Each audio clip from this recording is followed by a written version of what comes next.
Well, it truly is. It's an honor to be here and thankful to be here with Lunch with the Leader.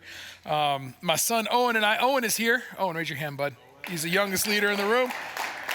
And so poor Owen gets leadership talks all the time. But we're so thrilled you're here. And as Jamie said, my name is Reza. But I'll let you know, that's not the name my parents gave me. The name my parents gave me was not Reza Zadeh. It's Ali Reza Serachiani Zadeh. And yeah, I heard that laugh. That's what happens when I try to fly, actually. So we're going to the airport. We're flying out to California to go see my family where I grew up. And we'll probably get stopped. But that's okay, because that's what happens when that's your name. I was born in Iran. And so I grew up full-blooded Iranian, grew up in a Muslim household, came to the United States when I was young. But that's just a little bit of a part of my story. I found my faith, and really my life really changed when I was a student athlete at Colorado State University. And back when we were good, that's when I went there.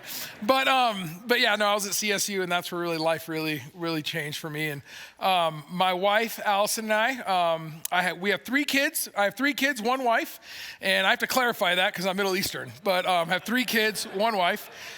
We live up in the Fort Collins area, and so that's where we live. And so we are just thrilled to be a part of this and coming down here to lunch with the leader. It's an honor, and we're really glad to do this. But here's what I want to talk about. I don't want to talk about my story or anything like that. We're here to talk about leadership, because leadership is important. Leadership is influence.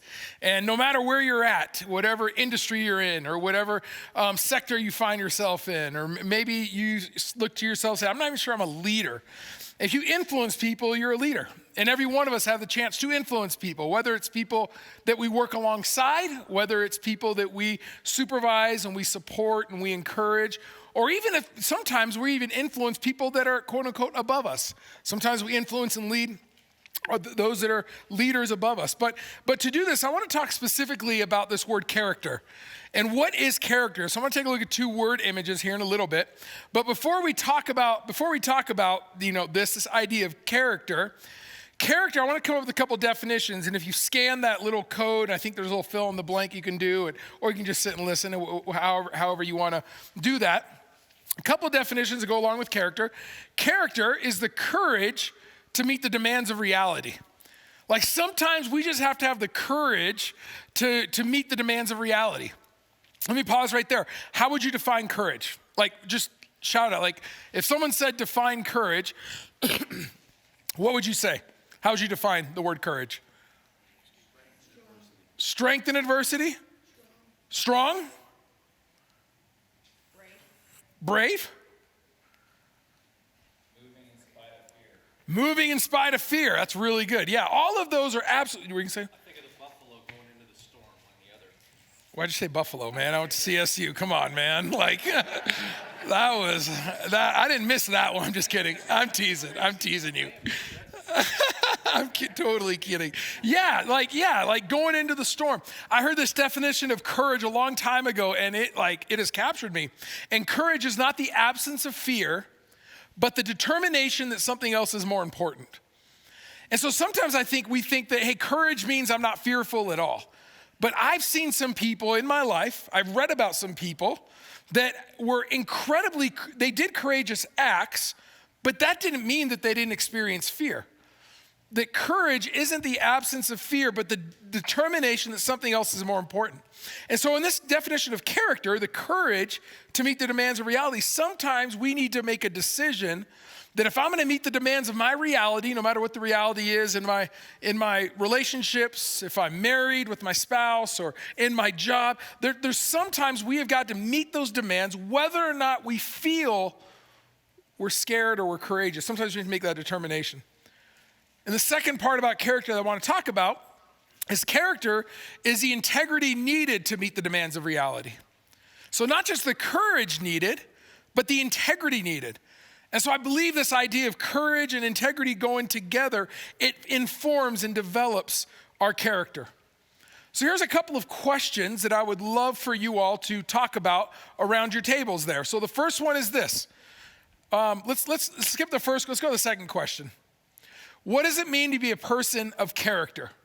And so I'd love for you all, just take a couple of minutes at your table, just answer this question. What does it mean to be a person of character?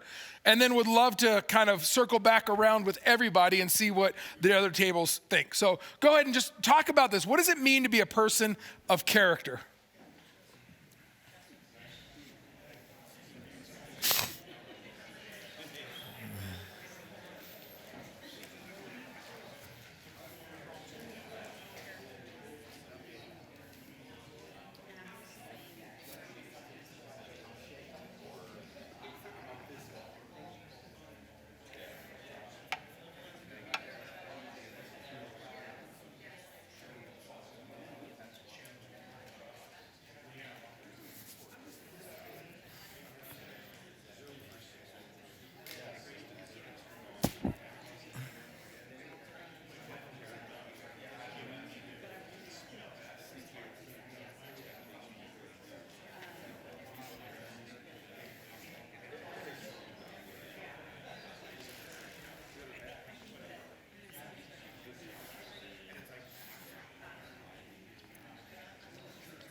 We'll give you about another 20 seconds to wrap up, about 20 more seconds.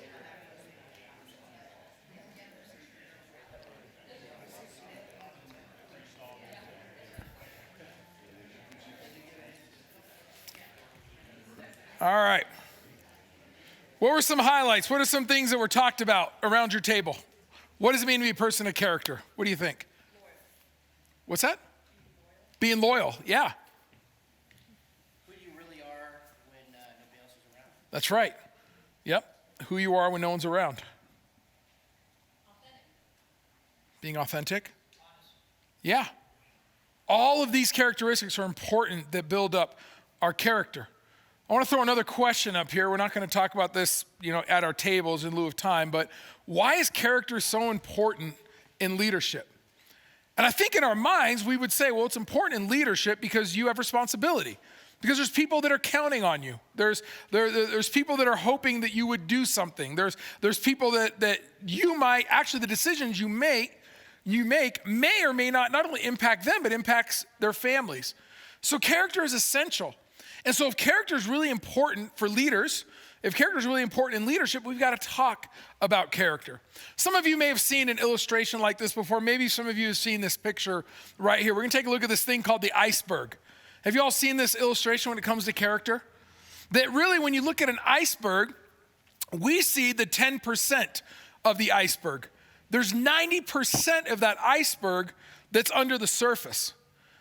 And if we think about, if we take this illustration just in our jobs, not even in our personal character, but just in our jobs, there's only about 10% of our vocation, of our jobs, that other people see. But it's the 90% under the surface that actually impacts the 10% of our vocation, the 10% of our jobs. Maybe it's almost like, hey, we focus ourselves, when I look at myself, I focus on the 10% that other people are gonna see. But man, there's a whole 90% of my life that's almost hidden. And let's just kind of call that our inner character. Let's talk about that 90% being our inner character, not the 10%. You and I know what it's like to work on the 10% because we need skills. And so we'll get public speaking skills, or we'll get accounting skills, or we'll read a leadership book, or, books on how to make deals, or whatever industry you're in, whatever it is that keeps you occupied and allows you to influence people in this world. It's easy for us to focus on the 10%, but it's really hard to focus on the 90%. Let me ask you the question, why?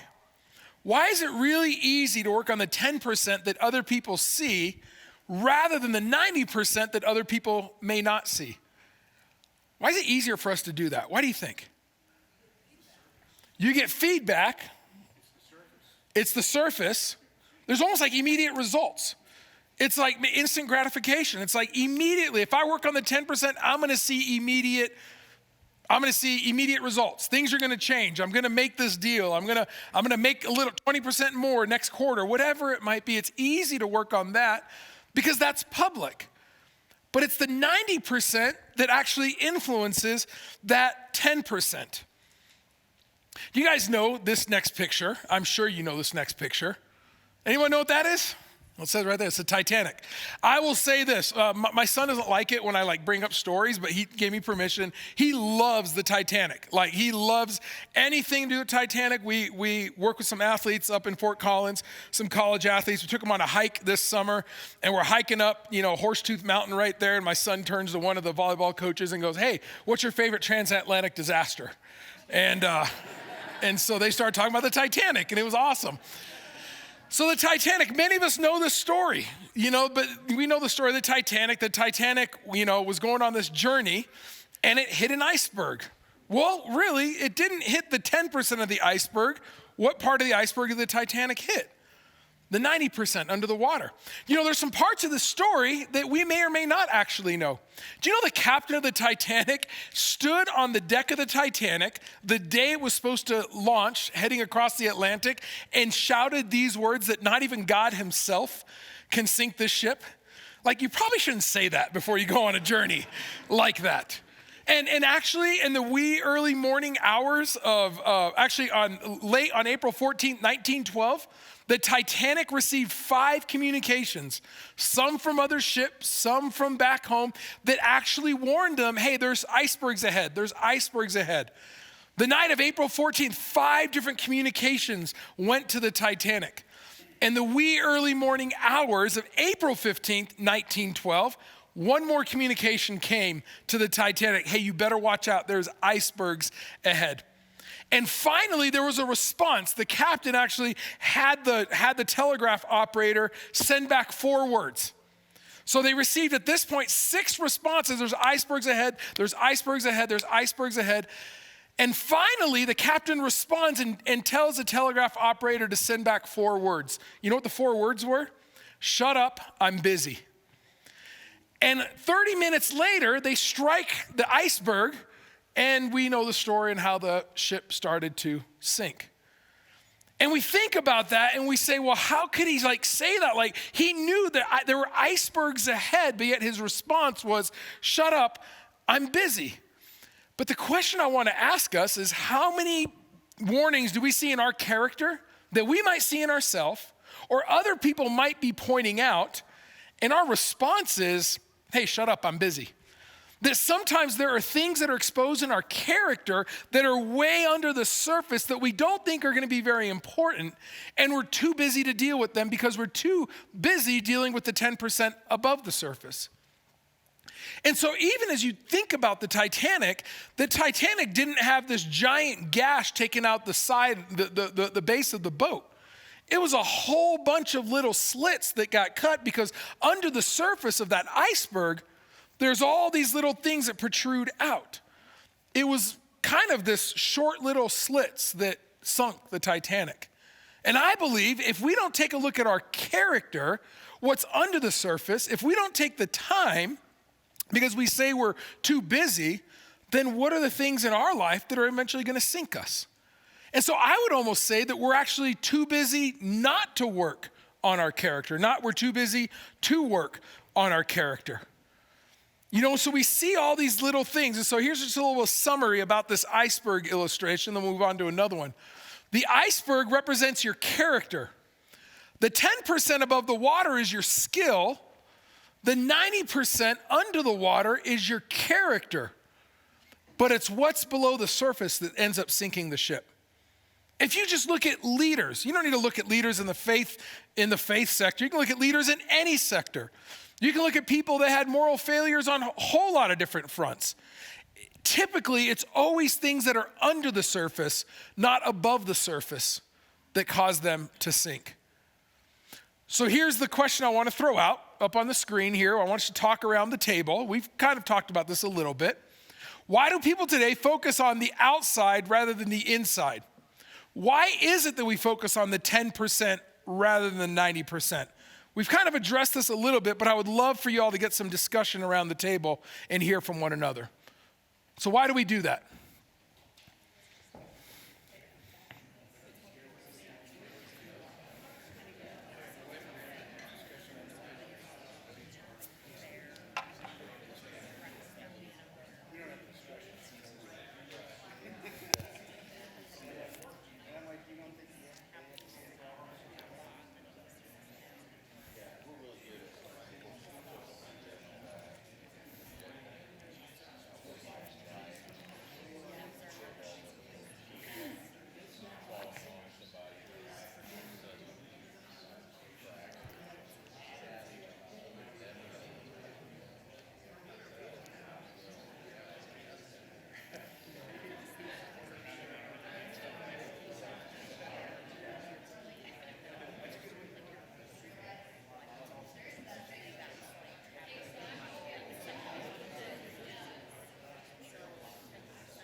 Give you about 20 seconds to wrap up.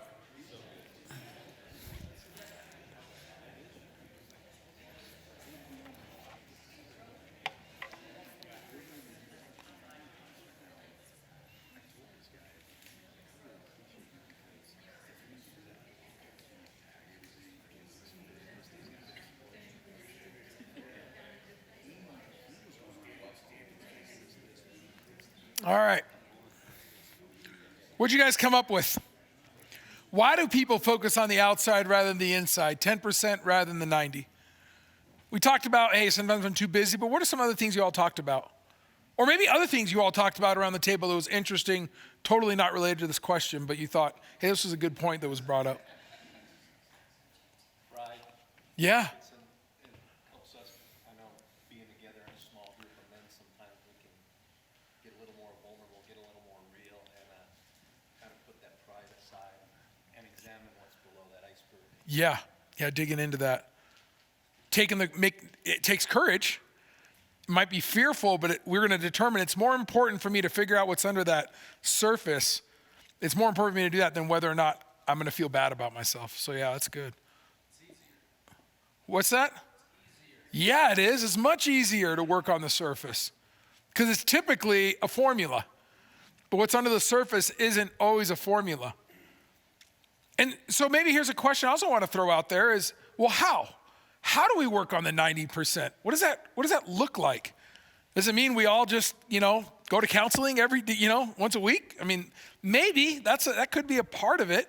My wife and I joke, like, we're counseling junkies. We're like always going to counseling, and we've thought about, like, forget the college fund. Let's create a counseling fund for our kids so that they can fix everything that we have messed up in their lives.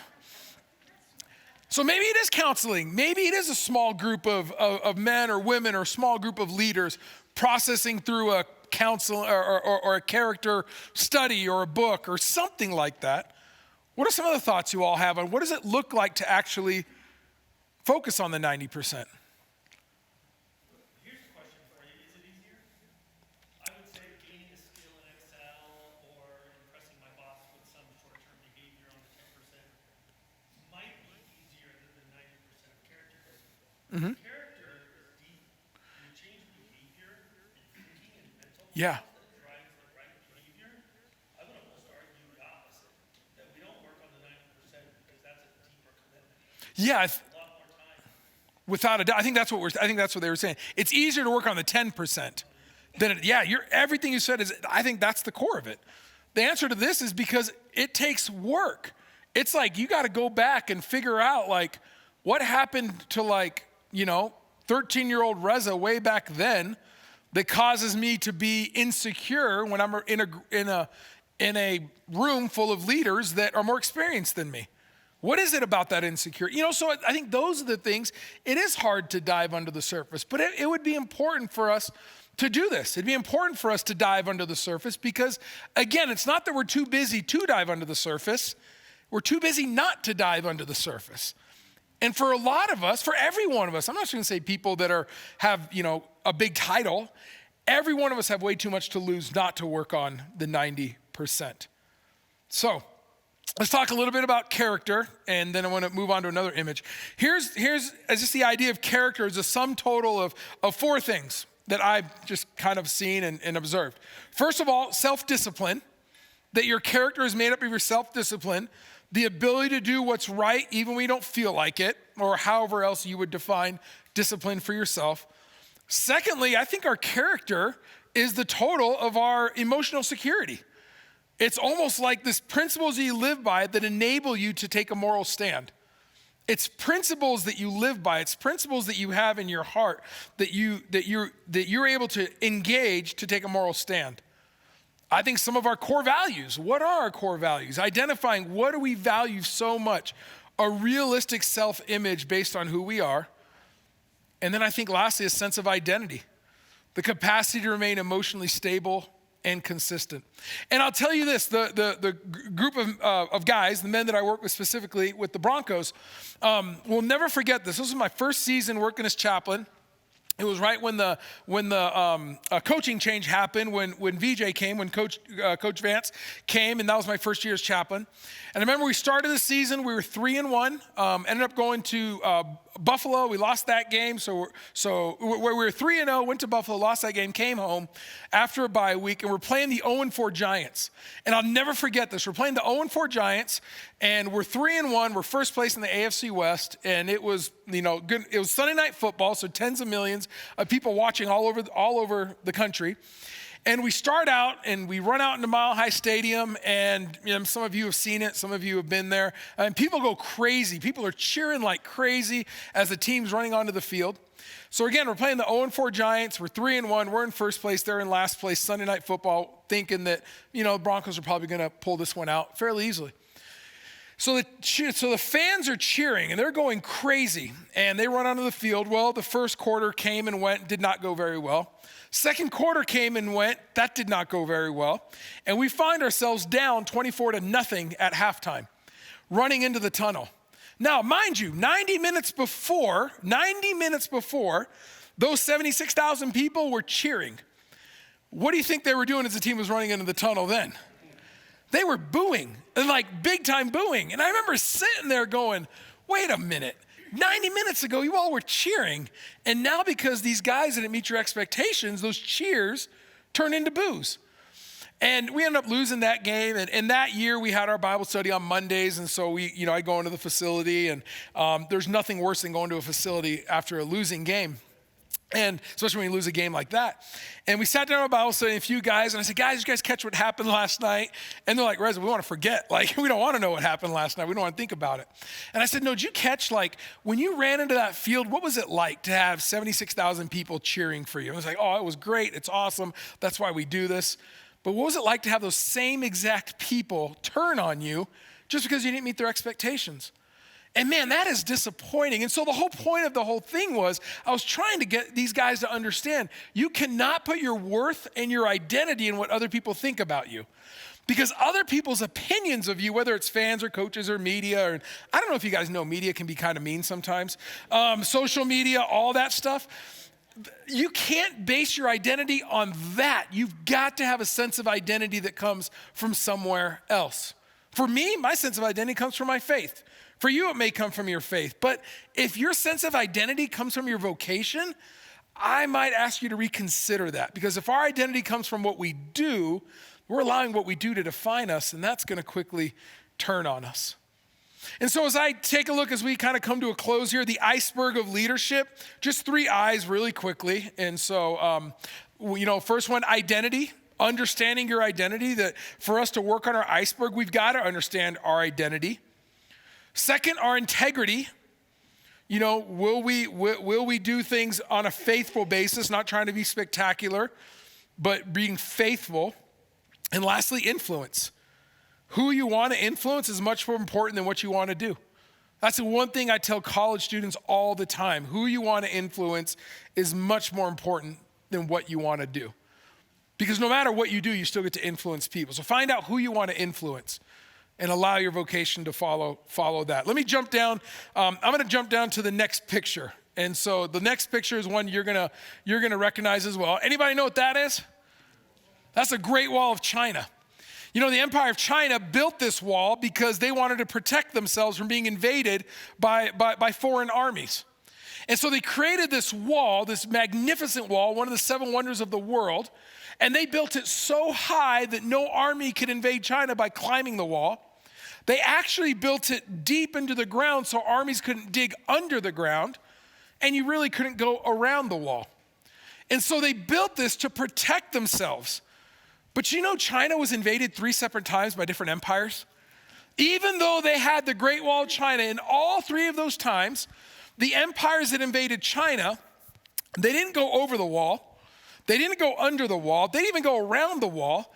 All 3 times, the other soldiers from the other empires, they just simply bribed the gatekeepers, and they came through the wall. And I think that's something that we've got to recognize. And the question for us is, we might think our character is secure, but what are the little things that we find ourselves compromising on under the surface that actually allow things to take root in our lives that can cause us to crumble? The Great Wall was created so that no empires could go over it, under it, or around it. But they didn't work on the character of the guards. They simply took a little bit of extra money and literally let the enemy come right through their gates. I heard this phrase a long time ago that small hinges swing big doors. That it doesn't matter how big a door is, the hinges are always much, much smaller than the doors. And sometimes we allow compromise, we allow little hinges in our lives to swing open these giant doors for us. And so I would say, that's, as I think about leadership, as I think about our character, those are just some thoughts that I have. And I just want to really encourage you. I guess the one takeaway is I just want to encourage you to really dig under the surface. Find out what is under the surface. Take the time to process it, walk with other people, and see what happens as we shore up those jagged edges under the waters and see where our character can take us. So thanks so much for letting me come, Jamie. Thank you very much for letting me stay there. Yeah, here. Thank you guys. Give them a round of applause. Hey, like we do each month, we've got some time here at the end to do Q&A. We'd love for you guys, got any questions, anything to come to mind, anything you want them to expand on, now's the time. Travis is right behind you. He'll get you, but please speak into the mic so we can catch the audio. My question for you is, being the chaplain of the Broncos, how many Broncos attend, and is your faith and their faith spreading to the other members, like the Tebow? Yeah. Yeah, that's a great question. Yeah, there are a number of people, and for me as a chaplain, I do come from a Christian perspective. There's guys on the team from different faith backgrounds, and sometimes they still come to chapel as well.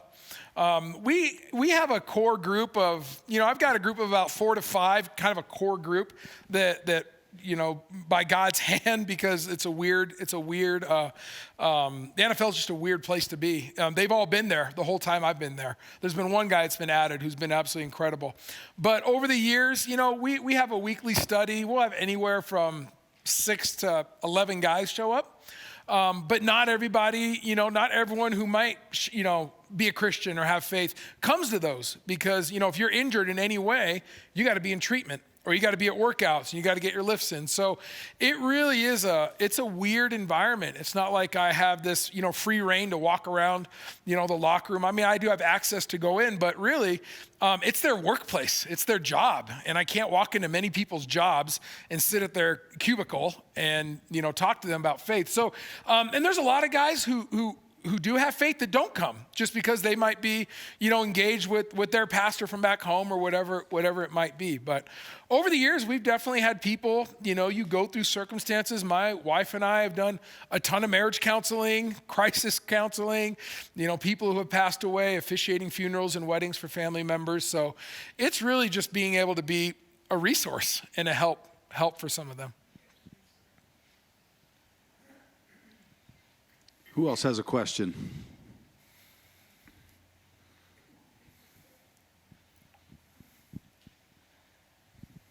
Could you define emotional security again? Yeah. Let me see.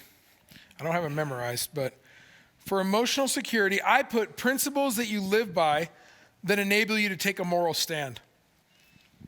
I think when you think about your emotional security, I think our emotional intelligence, kind of how we center ourselves is so important. There's been so many times in my life where emotionally, I'm down here one day and I'm up the next day and I'm down the next day and I'm up, my emotions go, I'm a pretty emotional person and I get pretty excited and I get pretty down to the dumps. And if I allow my life to be dictated by my emotions, that's why my life feels up and down so much. And so what I've learned over the years, through counseling, through just experience, through just, getting to know myself a little bit better, is I can't base my life on my emotions, but I got to base my life on something that is constant and true. Because my emotions can go up and down. If I allow my emotions to dictate me, then my life's going to go, sporadic all the time as well. So there's some things that I have found for me. Again, it is my faith. What is the foundation of my life? What is true about me, no matter what's happening at work, no matter what my wife thinks about me, no matter what my kids think about, what is constant and true. And I've kind of find I need to attach my emotional security to that. And I need to allow my decisions, especially my moral decisions, to come from a place of consistency, not whether or not I feel like something or don't feel like something. I don't trust myself to allow my emotions to make my decisions. Great advice. We got one right up there, Travis. Rob. I liked how you just explained that. It's kind of parallel to the wins or the boos and the cheers. Yeah. And so that's kind of where my question was going, is in this environment of high performance, gotta have your A game on every Sunday night and all that. Do you find yourself having to counsel those high-end athletes through that I call it a performance trap sometimes, kind of a performance. Yep. Phenomenal. I know exactly. So let me repeat back. So what I think you're saying is how do you not allow performance to dictate you when your job is all about performance? That's a great question. So one of the things that I talk specifically about, and if I may, just because I am a chaplain, I come from a faith perspective.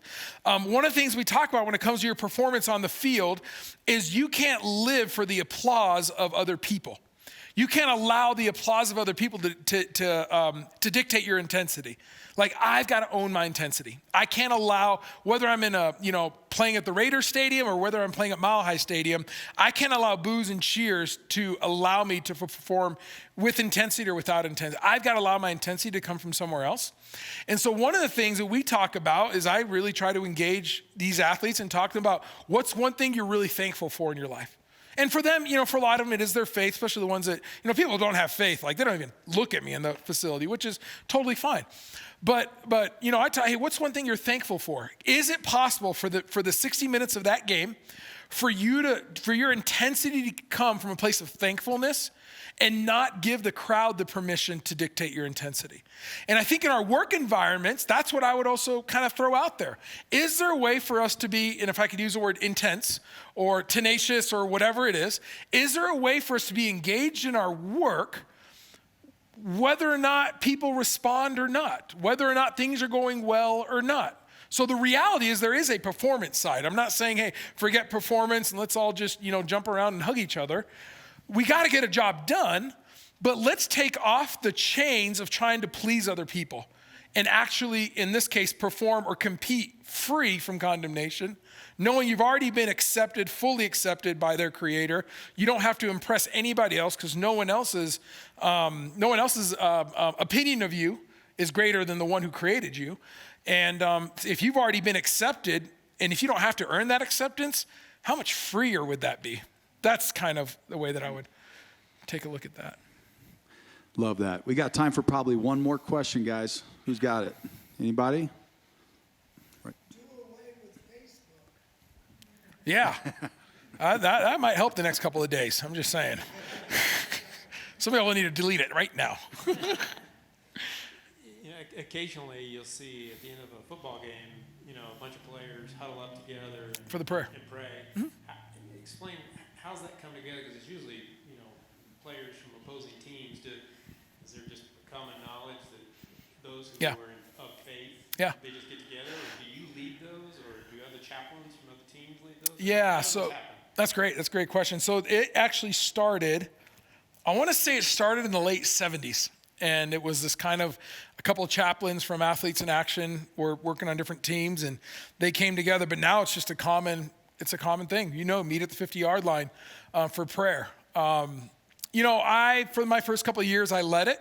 But now I just select a player before the game. I'll text them before the game or night before at chapel. I'll say, hey, you got prayer after the game? And so right now it's player run. And right now, none of us, no chaplain, there's maybe a couple of guys who actually work for their organizations that are paid in different roles that are there, but none of us have access to go to the facility because everything's locked down for COVID. So it's all completely, which is awesome, which is so great because they don't need me. They can do things themselves. And that's when I know I can win, when other people are doing it. But yeah, so that's just something that people know about. There's an organization, it's actually based right here in Highlands Ranch called PAO, Pro Athlete Outreach. And they put on a conference every year for pro sports. And there's an NFL conference where a bunch of the players and their spouses and girlfriends go away for like a week-long conference where they have speakers and, marriage counseling and worship and all this stuff. And that's where all the kind of the Christian athletes mingle, get to know each other once a year. And then they just see each other throughout the year and, at these different games. So, yeah. Awesome. One more time for Reza, guys. Thanks, buddy. Great. Oh, real quick. Sorry, I forgot this. I put my information up here. If you all want information on what we do ministry-wise, that's our website. That's my email address and my phone number. If you have any questions or want to connect in any way, please reach out. So would love to. Yeah, get your phones out. connect. Take a picture of that real quick. Thank you, Reza.